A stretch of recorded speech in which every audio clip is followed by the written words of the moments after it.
안녕하십니까, 강영천입니다. 오늘은 제가 그 해녀 프리다이버 같은 건지 조금 헷갈립니다만, 일단 그분들이 감압병을 앓을 수 있을지, 또한 감압병을 앓는다면 그 챔버 치료를 받아야 하는 건지, 이런 거에 대해서 한번 말씀드릴까 합니다. 제가 유튜브에 요요 다이빙에 대해서 한번 올렸더니 거기에 댓글로 이런 질문을 올려주셨습니다. 그 질문 올려주신 분의 아이디가 문어입니다. 제가 다이빙을 하러 가면 종종 버디들이 문어 박사님 이렇게 부르기도 합니다. 내용을 한번 읽겠습니다. 좋은 영상 항상 감사히 보고 있습니다. 감사합니다. 개인적인 궁금증이 있어서 질문드립니다. 현직 해녀의 남자 버전이죠. 입니다. 일반적으로 또 제가 가진 상식으로 잠수병의 경우 물속에서 스쿠버처럼 공기통을 통해 호흡을 할 때 이루어질 경우 발생한다고 배웠습니다. 맞습니다. 그죠? 하지만 저와 같은 해남 혹은 해녀의 경우 물속에서 호흡을 하지 않습니다. 그럼에도 불구하고 해남 해녀들이 챔버를 사용하는 것이 과연 효과가 있는지에 대한 의문이 생깁니다. 굉장히 중요한 의문이라고 생각합니다. 저도 이 부분이 항상 좀 마음이 찝찝한 부분들이 있었는데 이번 기회에 한번 말씀드릴까 합니다. 일전 영상의 말미에 해녀들의 챔버 사용과 관련되어 따로 말씀하신다고 했는데 개인적으로 너무 궁금해서 이렇게 질문드립니다. 덕택에 지금 제가 오늘 이 이야기를 하게 되었습니다. 정리하면 무호흡으로 활동하는 해남 해녀들이 챔버를 사용할 필요가 있는가입니다. 굉장히 좋은 질문을 제가 받았어요. 그래서 오늘 한번 제가 알고 있는 소견, 그 다음에 제 의견 이런 것을 한번 정리해 보겠습니다. 그래서 우선 해남과 프리다이버가 과연 어떤지, 해녀가 감압병이 올 수 있고 그렇다면 챔버 치료를 받아야 되는 건지, 프리다이빙의 경우도 마찬가지이고요. 그래서 감압병이 왔다면 당연히 감압병이 맞다면 당연히 챔버 치료가 큰 도움을 받을 수 있을 것입니다. 해남 해녀와 이 프리다이브 이야기를 잠깐 하겠습니다. 이 해녀는 영어 표현으로 사실은 조금 찾기가 힘듭니다. 해녀를 찾아보면 아마 하고 괄호에가 저펜 이렇게 적혀 있습니다. 최근의 영문 문헌에 보면 일본의 아마와 한국의 씨레이디 해녀에 대한 같은 언급을 볼 수 있습니다. 국력의 상승으로 인한 것이 아닌가 그렇게 봅니다. 해녀들은 제 말이 100% 맞는지는 모르겠습니다만 일반적인 잠수 수심이 한 5m에서 대부분이 10m 정도, 경우에 따라서는 한 20m 정도에서 이루어집니다. 그리고 프리다이빙 시간도 긴 분들이 한 2분 혹은 3분, 특별한 훈련을 받은 경우도 5분까지 가는 경우는 없다고 봅니다.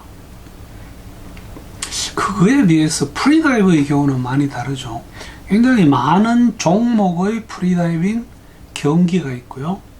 거기에 따라서 엄청 대심도로 내려가는 게 있는가 하면, 또한 수중에서 숨 참기의 시간 같은 것도 다 개인적인 기록이 될 수 있습니다.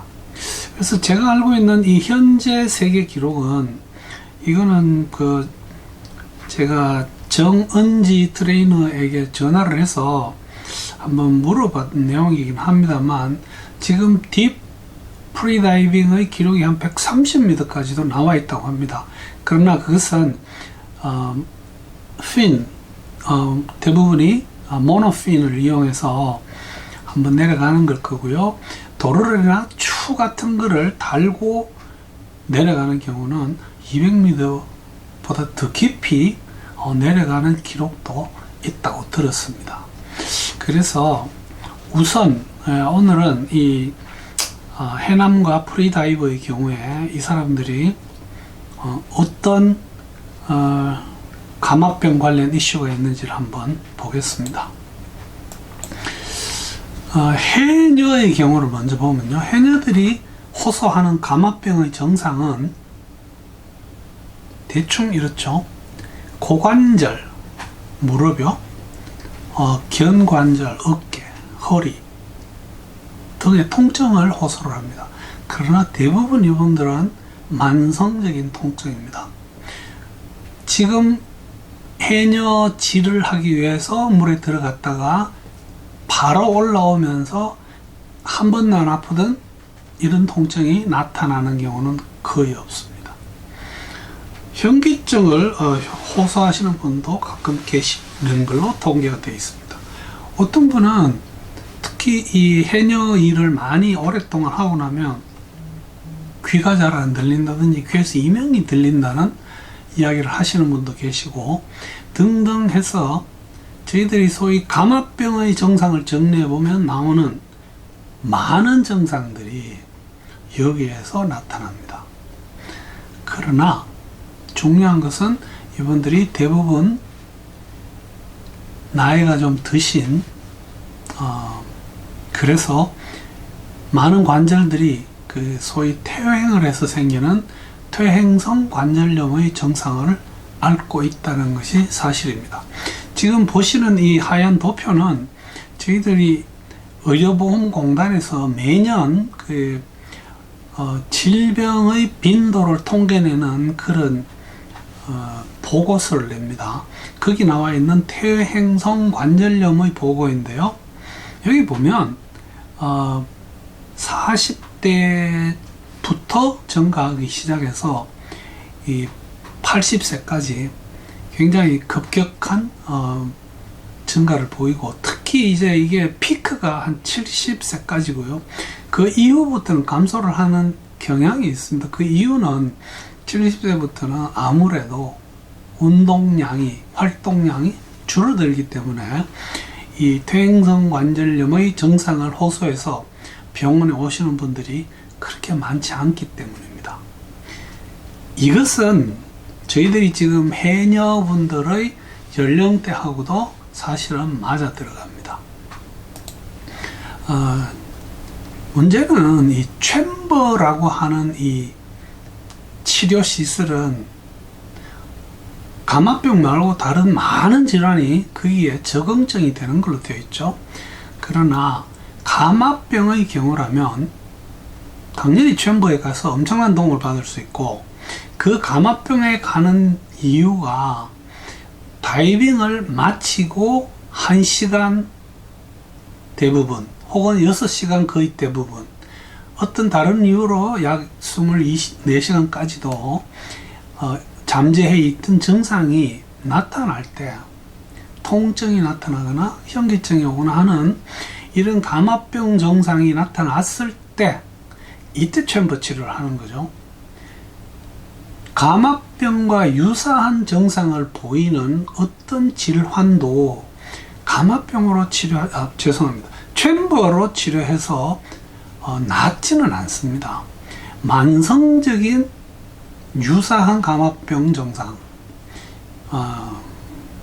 이것은 챔버 치료에 적응이 되지 않습니다. 한번 이런 생각을 해보시죠.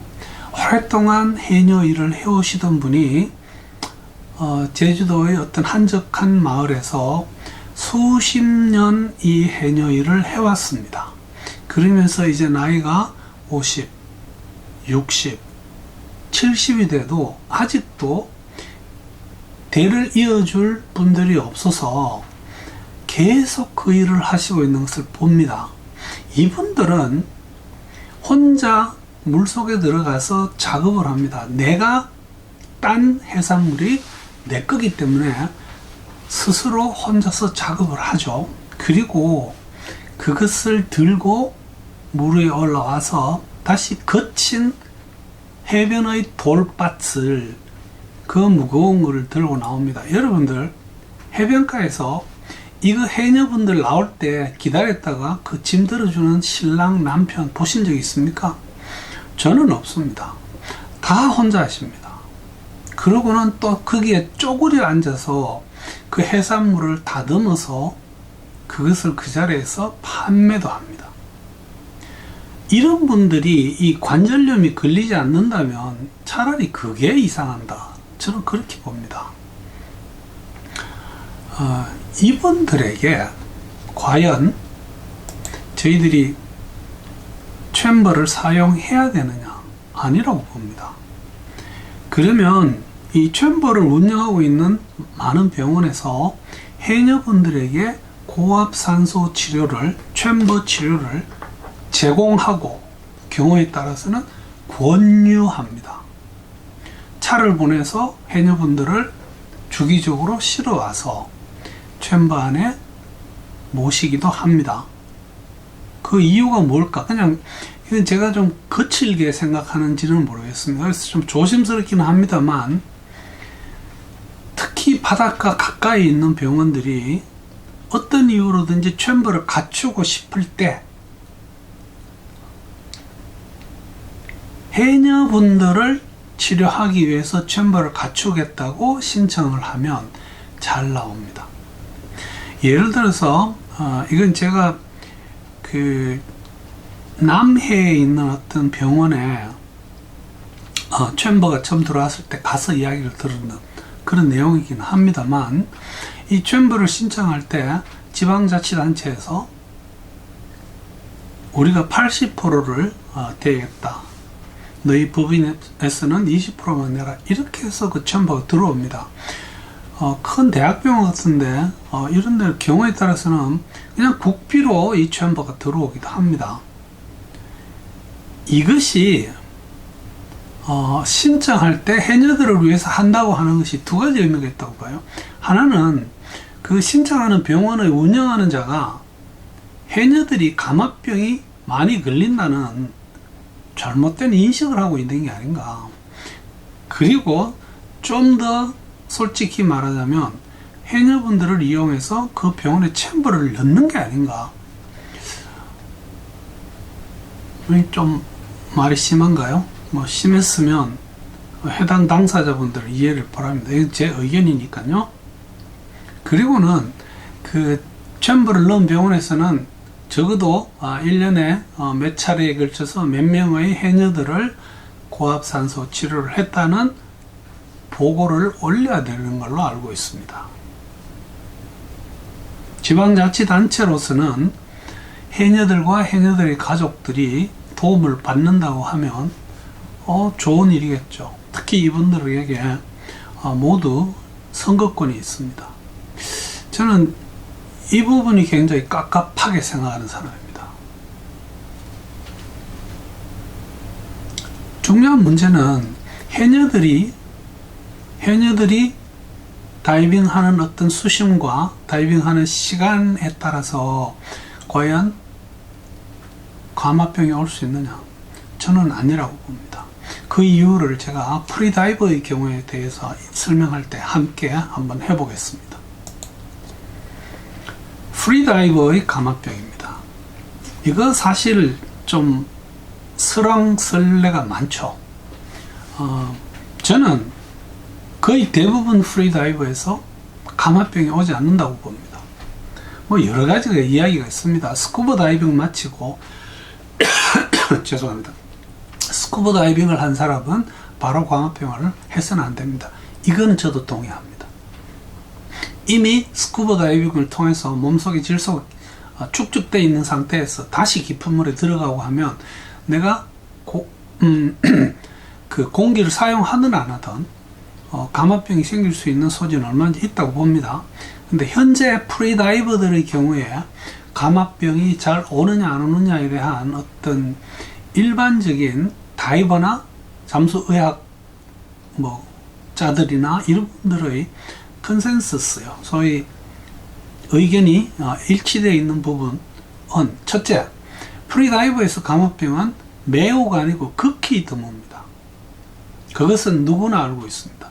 프리다이빙 하다가 나 감압병 걸렸어요 하고 나타난 사람이, 저도 개인적으로 전화 받아본 기억이 거의 없습니다. 보고된 감압병의 경우, 이 보고된 이라는 말은 본인이 어떤 증상을 호소하고 해서 감압병 같아서 챔버에 가서 챔버에서 감압의학, 고압의학, 잠수의학을 전공하시는 분이 챔버를 오퍼레이트 하면서 이것은 감압병이 맞겠습니다라고 인정받아서 그것을 보고한 경우입니다. 이 경우는 반복적인, 첫째, 반복적인 여러 번 대심도입니다. 딥다이빙입니다. 과연 그 딥다이빙의 수치를 어떻게 정하느냐, 이것은 지금 현재 경험에 의해서 60m보다 깊은 수심의 다이빙을, 프리다이빙을 하는 경우, 비록 짧은 시간에 하지만 그것을 반복적으로 하는 것이 또 짧은 시간 안에서 이게 반복되는 경우입니다. 이때 감압병이 올 수 있는 것 같다. 그래서 현재로서는 사실 통계적인 유의성을 가질 만한 그 환자분들의 군이 형성되지를 않았습니다. 아직도. 그래서 프리다이버들이 감압병 괜찮아 라고 인식하고 있는 경우가 대부분입니다. 그리고 저는 거기에 동의를 하는 편입니다. 그런데 이 읽기도 어려운 이름을 가진 앤드류, 이게 미국서 살면서 영어로 이름을 만들어서 그렇지, 이분이 그 앤드리에라고 하는 소련식 이름을 갖고 있고요. 크베트케비크, 발음도 어렵네요. 이분이 그 미국에서 활동을 하면서 프리다이빙에 대해서는 대부분의 미국 기록을 갱신해 온 굉장히 잘 알려져 있는 다이버라고 합니다. 지금 보시는 이것은 이분의 그 페이스북 계정입니다. 거기에 앤드루 해서 치면 지금은 죽어 있고요. 그 사이트가 그 앤드리에라고 이렇게 쳐야지 나옵니다. 죄송합니다. 앤드리아 이렇게 되어 있습니다. 제가 그것을 다시 바꿔서 보내드리겠습니다. 이분이, 죄송합니다. 너무 이야기가 길었습니다. 이분이 2020년 1사분기의 댄 잡지인 Alert Diver에 기고를 한 내용이 있습니다. 이것을 제가 소개해 드리는 걸로 프리다이빙에서도 발생할 수 있는 감압병에 대한 말씀을 정리하겠습니다. 이분은 1919년 작년 12월 이 코로나가 슬슬 지금 나타나기 시작할 때죠. 이때 인도네시아에서 개최된 프리다이빙 경기에 참가하기 위해서 이 사람이 그때 참가하는 목표는 수심 100m까지 모노핀이 아니고 바이핀으로 한번 내려가 보겠다라는 목표를 세우고 참가를 하게 됩니다. 평소에는 보통 이틀 정도 연습하고 하루 쉰 다음에 그 다음날 경기에 참가를 하는데, 이번에는 귀신이 쉬었는지 이번에는 내가 가서 3일 동안 연습한 다음에 이틀 쉬었다가 경기에 참석하겠다라고 계획을 합니다. 그리고 본인이 이것이 실수였던 것 같다라고 이야기를 하고 있습니다. 어쨌든 이분은 그런 계획을 가지고 다음과 같은 프로필의 다이빙을 하죠. 99m까지 바이핀으로 내려갑니다. 본인이 수립한 것은 100m였죠. 불과 1m인데 그것을 위해서 연습 수심을 99m로 잡고 첫날 연습을 하고요. 두 번째 날은 71m를 노핀으로 내려갔습니다. 또 그것을 했고요. 마지막으로는 95m까지 로프를 이용해서 하강하는 이 세 가지의 프로필을 3일 동안 계획을 했고 이틀 동안 휴식한 다음에 경기에 참가하겠다는 계획을 세웠습니다. 그리고 그것을 실행에 옮깁니다. 세 번째 다이빙 95m 로프 당기기죠. 를 한 다음에 이상한 본인이 weird라는 표현, 몸이 이상한 느낌이 오기 시작했다. 본인이 그것이 감화병에 대한 경험이 있거나 또한 깊은 지식이 있었으면 바로 감화병인 줄 알고 대처를 했을 겁니다. weird, 몸이 이상해지기 시작했다고 표현하고 실제로 감화병에 대한 대처를 하지 않습니다. 세 번째 다이빙을 마치고 수면에 올라와서 대부분의 경우는 15초 이내 자기가 OK 수신호를 해야 됩니다. 그런데 이분은 22초 후에 OK 수신호를 합니다. 그게 본인 생각에 이미 몸속에 뇌에 저산소증이 와 있었던 게 아니냐. 그리고는 프리다이버들을 쉬게 해주는 플랫폼에 올라갔을 때 너무 몸이 허약함을 느껴서 그 자리에서 산소를 30분 동안 흡입을 합니다. 보통 이런 경우에는 5분 정도 하는 걸로 되어 있습니다. 출소해서 몸이 안 좋으니까 바로 대기하고 있던 의료팀에서 혈압, 맥박, 그 다음에 혈중 산소 용해도 이런 것들을 쟀는데 정상 범위에서 깔딱깔딱 할 정도지 아주 극심한 어떤 문제는 없었습니다. 그래서 바로 이분이 병원으로 가지 않고 호텔로 가게 됩니다. 호텔에 갔더니 이 좌측 몸 전체에 감각이 떨어지고 그 다음에 따끔따끔한 느낌이 들기 시작했습니다. 팅글링이라고 하죠. 이것이 아직도 이 사람은 그것이 감화병 증상이라는 생각을 못해서 한숨 푹 자고 일어나면 좋아지겠지 이렇게 생각했습니다. 그래서 그날 저녁에 쉬어도 정상이 호전되지 않고 샤워를 하는데 왼쪽 편에서는 물의 온도를 느낄 수 없었다고 합니다. 만약에 스쿠버 다이버였으면 바로 챔버를 가기 위한 어떤 조치를 취했을 겁니다. 그리고는 잠을 잤습니다. 아침에 일어나니 좌측 손에서는 정상이 약간 호전된 것 같아서 이거 좀 좋아지는구나 하고는 오늘 하루 종일 쉬어야 되겠다고 결정을 합니다. 그래도 아마 이분은 아직도 경기 참가가 어떤 에 대한 의욕이 있었던 게 아닌가 보입니다. 그리고 하루 더 잤습니다. 그런데 그 다음 날에도 정상이 계속됩니다. 그래서 주최 측에 나는 경기 참가를 할 수 없다는 것을 이야기하고 그때서야 이것이 감화병이구나 라는 것을 인식을 합니다. 그래서 챔버에 가기 위해서 챔버 위치를 확인하고 출발을 하려고 하는데 그 인도네시아의 어떤 경기가 열리는 한적한 마을에 공항이 5시 되면 폐쇄가 됩니다. 오후 5시. 그래서 이 사람은 어쩔 수 없이 하루 더 자고 그 다음날 앰뷸런스로 공항에 가고 공항에서 개인 경비행기를 타고 쿠알라룸푸르까지 가게 됩니다.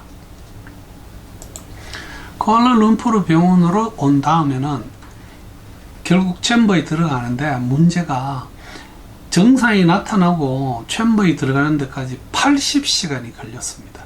이것이 굉장히 심각합니다. 감화병은 빨리 인식해서 빨리 치료할수록 그 결과가 좋습니다. 그래서 6번에 걸쳐서 챔버 치료를 받았고요. 이것은 하루에 한 번 받기 때문에 6일 동안 받은 겁니다. 그 다음에 본인이 챔버에 들어갔다 나올 때마다 증상이 계속 호전되는 걸 느낍니다. 그래서 6번 받고 나니까 이제 그만해도 되겠다 싶어서 어떻게 하는가 하면 국제선 항공기를 타고 귀국을 합니다. 미국 마이애미로 왔습니다. 비행기에서 내리니까 다시 증상이 나타납니다. 그래서 마이애미에 있는 병원에 가서 5번의 추가 치료를 받습니다. 이분이 토탈 받은 게 11회 치료에 47시간 17분이나 챔버에서 치료를 받았습니다. 11번 받고 나니까 거의 증상이 느껴지지 않습니다. 그래서 그만해도 되겠냐고 하니까 의사가 그만해도 될 것 같다. 단 네가 지금 느끼는 이 증상은 여러분 이 부분이 굉장히 중요합니다. 증상은 어쩌면 완벽하게 다 좋아지지 않을 수가 있습니다. 그 이유가 버블은 내 몸에서 빠져나가지만 버블이 내 몸에 남긴 상해, 티슈를 찢는다든지 하는, 혹은 공기 색전에 왔으면 그 색전에 의해서 기능이 죽은 뇌가 회복되고 하는 데는 시간이 많이 걸릴 수 있습니다. 그래서 약 한 3개월은 지나야 네가 좋아질 것 같다는 이야기를 의사한테 듣습니다. 그래서 이분이 이제 이런 것을 겪고 나서 본인이 권유하는, 혹은 본인이 생각해서 이 정도의 주의사항을 가지는 게 좋겠다고 해서 제시한 게 다음과 같습니다. 좀 많지만 다 읽어드리겠습니다. 2일 이상 자신의 최대 수심 다이빙을 금지합니다.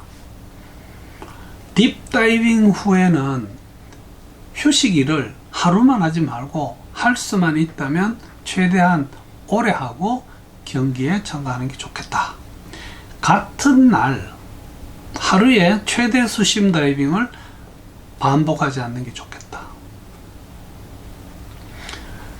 깊은 수심에서 여러 차례 반복해서 숨을 참는 스태틱은 금지를 하는 게 좋겠다. 스쿠버 다이빙 이후에는 프리다이빙을 하지 않는다. 스태틱 훈련이나 수중에서 회복용 산소를 사용한 경우에는 추가적인 대심도 다이빙을 하지 않는다. 이렇게 되어 있습니다. 60m 이하 다이빙 후에는 5m 수심에서 산소를 좀 흡입하는 게 좋겠다. 지금은 일단 상승했다가 다시 내려가는 걸 알고 있고, 5m에서 100% 산소는 흡입할 수 있죠. 레크레이셔널 프리다이빙에서는 이 풀 렁 패킹이라고 하는, 우리 폐 속에 공기를 넣을 만큼 넣을 수 있는 그 풀 렁 패킹을 위해서 하는 그 행위를 레크레이션 프리다이빙 레벨에서는 하지 않는 게 좋겠다. 왜? 풀 패킹 그 행위 자체가 폐포에 어느 정도의 손상을 줄 수 있기 때문입니다.